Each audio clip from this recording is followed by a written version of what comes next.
pour présenter leen programme bi nga xam ni moom lañ jëm samedi bii ñu jëm muy samedi suba bi di le 13 ñu woote ko li tax nag ñu woote ko mooy gis nañ ni réew mi fi mu ne nii nit ñëpp tiit nañ kilifa yi diine yi kilifa aada yi sénégalais yi ñoom ñëpp ñu ngi dox ci diggante nguur gi ak ñi nga xam ne tey mooy mouvement citoyen yi ak parti politique yi association yi société civile bi di waxtaan ak ñoom pour réew mi am dal tey nag loolu moo waral ñu jàppoon le 13 bi ne dinañ ci def manifestation bu ngeen gisee sénégalais yi nga xam ne tey ñooy woote ci mbedd mi pour ñu delloo ñu suñuy droit di xeex ci démocratie bi ñu demee ba bàyyi bërki démb Ousmane Sonko donte waralul sax xeex bi en tant que tel mais dañuy xeex pour la démocratie bi ñu demee ba bàyyi ko mu am apaisement ñun ñëpp li ñu jàppoon muy collectif M2D li nga xam ne moom la jàppoon muy mardi ak mercredi def ci ay manifestation dañ ko surseoir ngir indi apaisement ci réew mi mais boobu ba léegi ñu gis ni ki nga xam ni tey moom la lépp nekk ci loxoom ñu fal ko muy président Macky Sall discours bi nga xam ni def na ko wax ak sénégalais yi ne leen dégg naa leen seen jafe-jafe dinaa ko faj bi mu ko waxee ba sénégalais yépp am yaakaar ci réew mi am yaakaar ni dal dina ñëw dañoo gis ni dafa continuer di def chasse aux sorcières ñu ngi jàppalee sénégalais partout au Sénégal dans toutes les régions di leen traquer di leen tëj kaso fàttewuñ tam suñu camarades yi nga xam ni ku mel ni ñoom Guy Marius Sagna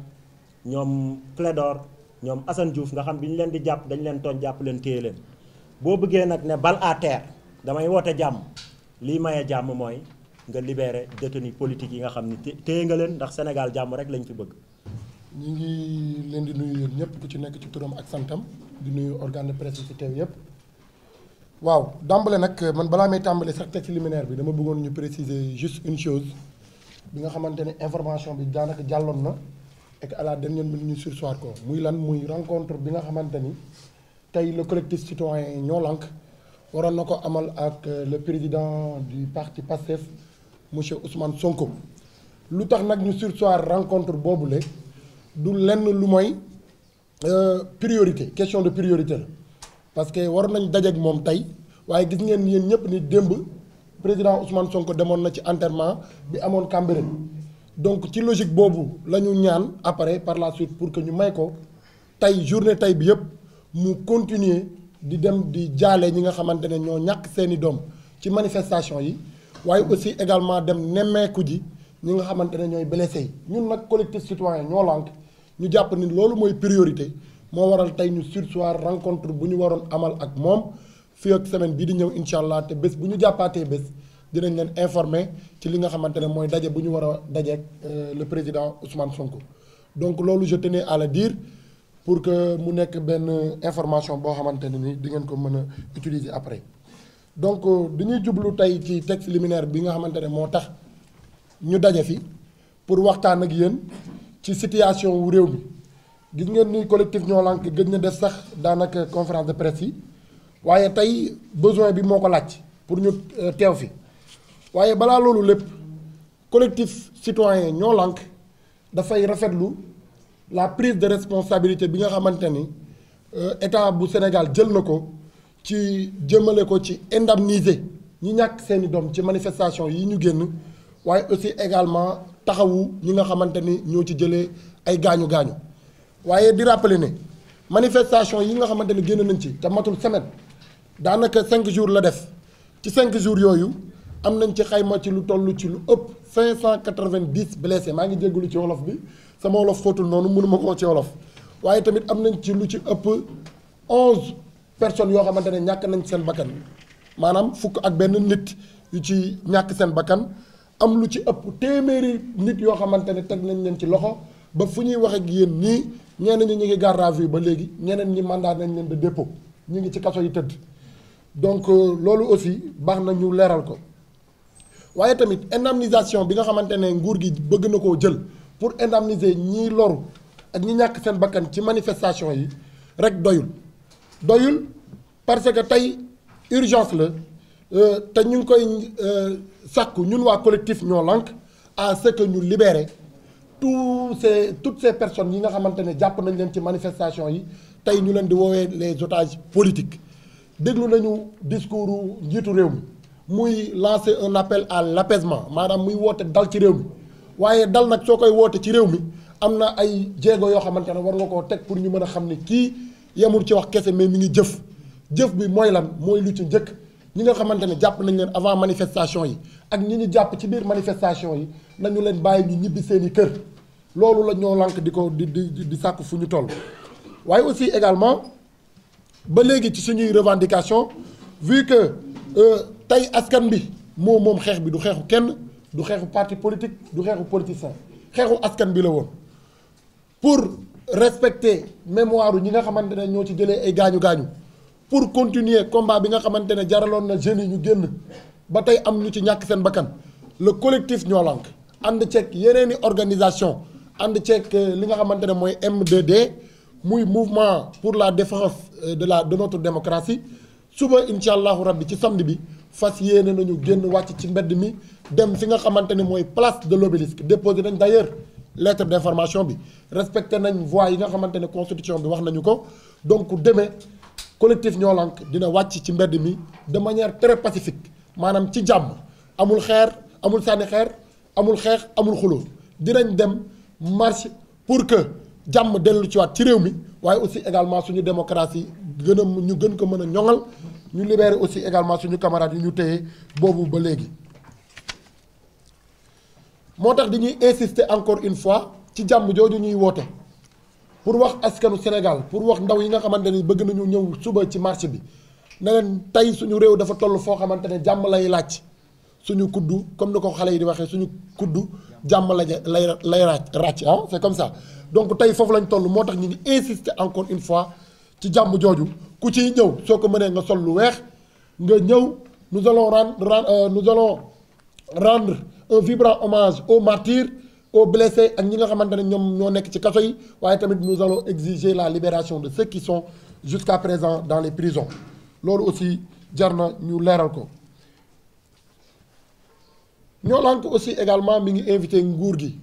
état bi Sénégal à ce que mu am benn lecture bu gën a responsable ci mbir mi que muy considérer ñi ñu jàpp muy les détenus politiques mu leen di considérer comme ay bandits parce que du ñu ay bandits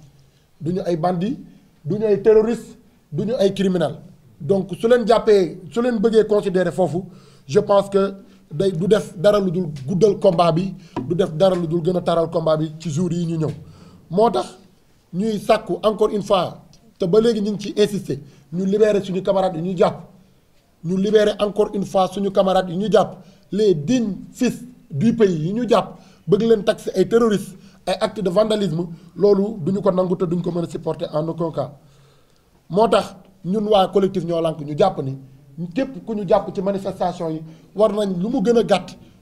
ñu may la li nga xamante ne mooy liberté provisoire maanaam ñu ngi koy wax ci olof bàyyi ndégandiku nga dellu sa kër loolu mooy premier acte de paix boo xamante ne nguur gi war na ko mën a mettre en exergue. Cependant Ñoo Lank aussi également mi ngi invité le président de la République son excellence monsieur Macky Sall à ce que moom ci jëmi boppam mu taxaw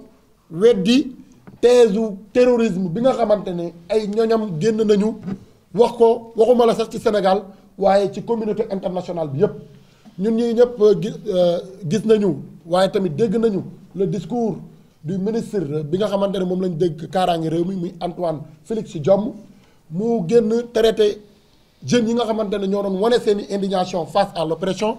ñoo doon wane seen indignation face à la dictature mu leen di traité ay terroristes waaye tamit manière bu ñu doon defee mu koy traité ay actes de vandalisme waaye yemul kese ci Antoine Félix Diome parce que gis nañ aussi également Idrissa Seck nga xamante ne autorité la ci réew mi nekk ci mouvance présidentielle bi moom tamit mu génn daanaka yëkkati même kaddu gis nañ aussi également Aïssata Tall Sall mi suñu ministre des affaires étrangères mu génn yëkkati même kaddu moo tax ñun waa collectif Ñoo Lank ñi ngi invité le président de la République moom ci jëmi boppam mu génn démentir ses propos parce que tegul fenn fii gisoo leen fi terroriste même état du Sénégal amul benn renseignement bu koy wax ni y a des terroristes dans ce pays. Pour rappel ñi nga xamante ne ñoo yor suñu force de défense et de sécurité muy policiers yi wala gendarme yi nga xamante ne ñoo nekkoon sur le terrain amul kenn koo leen ci dégg ñu ne ñàkk na ci bakkanam ki ci gaañu bu grave moom gaañoom ci moom la jógee mais jógewul ci manifestants yi donc mënuñoo cautionner en aucun cas cette thèse du terrorisme bi nga xamante ne nii tey ñu ngi koy wax ci àdduna bi yëpp pour taxer le peuple sénégalais de terroriste. loolu ci kaw appel boobu ñu appel ñuy wax ni ñun ay terroristes lañ moo waraloon d'ailleurs ñoom nguur gi ñu doon lancer appel à l'armée te gis nañ taxawaay bu responsable bu ci armée am parce que armée tey su defoon tey lu ko nguur gi digal je pense que tey du ñu yem ci 11 morts yi ñuy wax tey morts yi dina gën a bëri et je pense que tey xeex bi du yemagum fii. maintenant nag ginnaaw déclaration yi nga xamante ne ñi ma lim sànq def nañ ko pour taxer ñu de terrorisme de terroriste sénégalais yu bëri ñu ngi koy jëlee kaf di ci ree waaye tamit ñuy fàttali ne askanu Sénégal que ni tey loolu nguur gi mën na ko utiliser dans le futur comme prétexte pour gën a mën a dal suñu kaw te loolu duñu ko nangu tey duñu ko nangu ëllëg. ay accusation la yoo xamante ne ay accusation yu doy waar la yoo xamante ne ñun waa collectif ñoo lànk nous la société civile sénégalaise mënuñu koo bàyyi mu jàll. moo waral ñi ngi insister waat encore une fois le président de la république na génn wax ak askanu Sénégal waaye tamit wax ak la communauté nationale et internationale comme quoi que il n'existe pas de terroristes parce que amuñu benn base légale bu leen di wax ni y a des terroristes dans ce pays. comme des terroristes mais aussi également comme des forces extérieures venant de l'étranger ñun ñii ñëpp ay sénégalais lañu tey ñun seen askanu Sénégal ñooy waxtaan suñu biir gisuñu fi lu xeetoog terrorisme gisuñu fi lu xeetoog force extérieure étranger boo xamante ni day ñëw di manipuler les jeunes sur quoi que ce soit loolu que ça soit clair.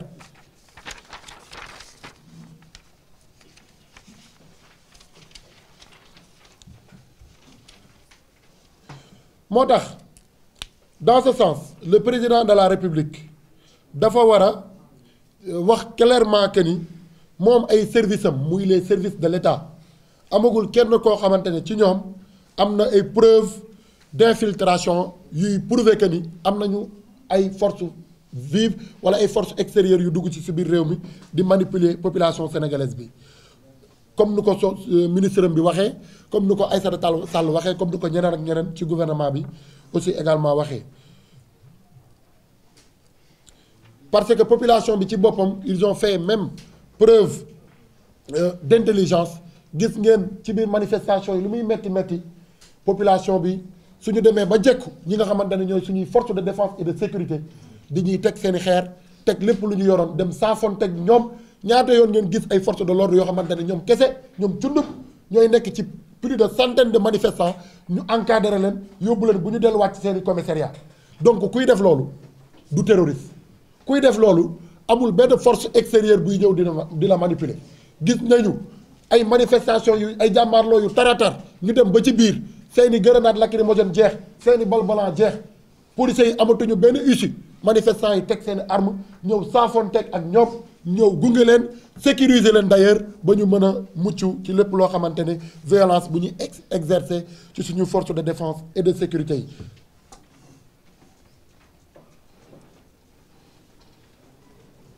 moo tax ci xayma boobu ci jàngat bi ñu ci am il est inacceptable ci circonstances yi ak constat yi ñu fi jot a joxe yépp autorités yi bëgg a taxaw tey di wax ni ñun. dañoo nekk dans une situation wala dans une logique du moins pour terroriser li nga xamante ne mooy réew mi loolu mënuñu ko nangu tenant compte de ces constats yu ma ñëw sànq pour joxe ko mu nekk ay exemples yu patent yoo xamante ne tey ñëpp gis nañ ko à travers les réseaux sociaux parce que su fekkee dañoo bëgg a jël mbir mi bëgg ko yóbbu au niveau international bëgg a gëmloo nit ñi nekk bitim réew que ni ay terroristes ñoo nekk ci réew mi. donc bu boobu loolu mënul jàll te bu boobaa aussi également day dégrader li nga xamante ne mooy seen crédibilité bu ëllëgee su ñuy woo askan bi ci dal est-ce que askan bi dina leen bàyyi nopp est-ce que askan bi dinañ leen may nopp.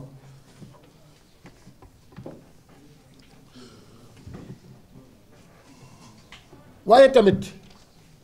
ñu gis ne ginnaaw discours terroriste yi ñu fiy wax di ko yëkkati gis nañu. Le président de la République Macky Sall dans un contexte de crise financière maanaam tey nga xamante ne dañoo soxla lool koppar pour mën a financer suñuy activité économique mu yëkkati lu toll ci 1,8 milliard jébbal ko li nga xamante ne mooy waa G20 G5 du moins G5 mooy groupe de lutte contre le terrorisme au Sahel ci moment bi nga xamante ne tey toll nañu ci crise financière waaye aussi également moment bi nga xamante ne ni ñoom ñi fare ci réew mi ci bopp réew mi ñoom ñi nekk ci nguur gi ñu ngi ñuy taxé de terrorisme donc loolu lu tey xel a ngi noonu parce que contexte bu ñuy taxé les Sénégalais de terroristes ñuy yëkkati 1,8 milliard di ko jox groupe boo xamante ne moom liggéey mooy xeex wàllum terrorisme alors que ñun ñëpp xam nañ jafe-jafe bi nguur gi am ci koom-koom pour mën a financer ay activités de la jeunesse pour mën a financer ou bien lutter contre le chômage des jeunes donc loolu tamit lu tey xel la parce que le 17 février bii ñu génn Macky Sall moom en personne mënu ko weddi jël de 1,8 milliard jébbal ko groupe bu ñuy wax G20 bi nga xamante ne d'ailleurs Sénégal bokkul ci groupe boobule. G5 du moins G20 mooy syndicat yi G5 Sahel moo tax collectif ñoo lànk di invité le président à ce que mu clarifier leeral li nga xamante ni mooy koppar googu mu dugal foofu ak ci ban anam la ko dugalee foofu ndax est-ce que Sénégal dafa bokk léegi ci G5 wala Sénégal dafa jàpp ni ay terroristes wala ñoom dañoo jàpp ni ñu génnoon doon manifester ba léegi ay terroristes lañ donc loolu président de la République war na cee indi ay leeral. ñu ñëw nag ci wàllum emploi des jeunes bi nga xamante ne le président de la République dans son discours indiwaat na ci ay gindi ak yeneen i promesses moo tax ñu ne ñun waa collectif ñoo lànk sur l'emploi des jeunes dañoo noté que ni depuis boobu ba léegi ñu ngi constaté ay promesses ci financement bu toll ci 350 milliards après 8 ans yi mu def ci bopp réew mi moom président Macky Sall plus de 20 000 milliards de dépenses publiques yoo xamante ni nii tey téere nañ ko ci suñuy taxes téere ko ci suñuy impôts sans compter nag bor yi nga xamante ne bor yi nga xamante ne lépp nañ ko pour appuyer li nga xamante ne mooy le partenaire mais aussi également sans résultat sans impact donc loolu jàngat la bu ñuy def ci mbir mi depuis bu mu accéder au pouvoir mi ngi dig jeunesse bi mi ngi leen di defal ay promesses ci seen wàllum xëy waaye boobu ba léegi ak koppar yi ñu ciy dégg yépp 350 milliards plus de 20 000 milliards ci suñuy impôts ci suñuy taxes waaye sans compter li nga xamante ne mooy bor yi ñuy dem di lebi ci biti rien que pour jox ndaw yi xëy waaye boobu ba léegi amagul benn impact ci réew mi parce que tey la jeunesse bi gën a nekk ci chômage tey la jeunesse bi gën a nekk ci pauvreté te loolu nekkatul lu ñuy prouver d'ailleurs su ñu jëlee rapportu OIT organisation internationale du travail bu mujjee génn dañoo classé réewum Sénégal ci ñetteelu réew bi ëpp chômeur ci àdduna bi Sénégal bokk na ci ñetti réew yu ëpp chômeur ci àdduna bi d'ailleurs loolu bokk na aussi également ci luy justifier le fait que ñu am plus de 180 morts à travers l'immigration clandestine ñu ngi voilà 500 je m'excuse 500 plus de 580 morts voilà donc ngeen jégal ma ko ci wolof waaye plus de 580 morts cautionné nañ ko ci immigration clandestine bi ñuy profité également ci occasion bi di leen rendre un vibrant hommage waaye aussi également di leen ñaanal parce que ñoom it ay martyrs lañu. disposition yi nga xamante ne nguur gi nag jël na ko pour emploi des jeunes ak programme yi ñu fi teg ngeen baal ma de man moom ak programme yi ñu fi jotagum teg depuis nguuru Macky Sall bu mu nekkee ci réew mi ba léegi mën nañ leen ci limal DER programme d'entrepreneuriat rapide mën nañ leen ci limal PRODAC mën nañ leen ci limal ANPEJ mën nañ leen ci limal FONGIP mën nañ leen ci limal yu bëree bëri waaye tey ñun taxaw seetlu bi mooy kuréel yii ñu fi lim nga xamante ne ay milliards ñu ngi ciy dugg ban njëriñ la am tey pour jeunesse bi